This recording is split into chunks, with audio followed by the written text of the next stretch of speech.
Hello, good morning. I don't have another person videoing me today, so we're just gonna have to deal with this. So I just wanted to show you, I've got my 10 or 11 ounce, can't remember which one it was, belted plaid here on the bed. It's in half, so it's 4 yards right now in half, so it's 2 yards just on the bed behind me.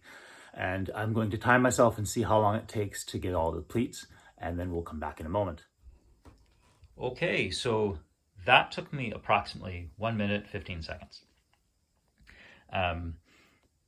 So once again, I've made a video about the actual pleating. And since today I don't have somebody to record me, I figured I'd just do this myself. A quick little short one with some details.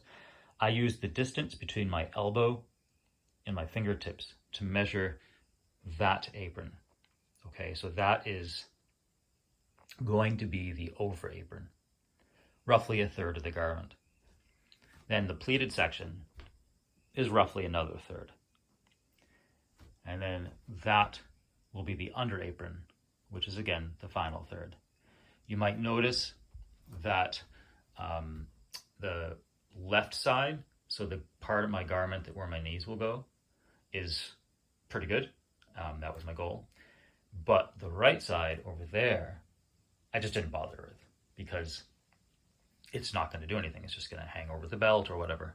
I have found it handy to find a line. So in this sample, this red line can be very good to kind of use that as a guide to make sure things are roughly straight.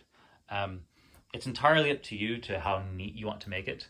One of my goals, I suppose, has been to make the belted plaid appear less costumey. You know, nobody wears it, really. And a few guys scattered around the world or in North America who throw it on from time to time. That does not constitute a revival necessarily. So we're looking at a garment that has not been worn commonly since, the mid to late 18th century. So people have been wearing traditional kilts in whatever form they take for a long time, consistently. But this kind of really fell out of use. So for me to walk around the year 2020 with this on me, I want to make sure it looks neat. If I'm just hanging around the house, I don't really care. It can be as messy as you want. But if I'm going out into the world, I kind of want to have it be neat and clean, and that helps people see it as a kilt. Many times people have said, oh, that's a nice kilt, or that's a different kind of kilt than I've seen before, or that type of thing, but they recognize it as a kilt, you know? There's been 1 or 2 times when I've really not cared about the appearance and just thrown it on, and it literally looks like I'm just wearing a blanket, which is what I'm doing, just wearing a blanket.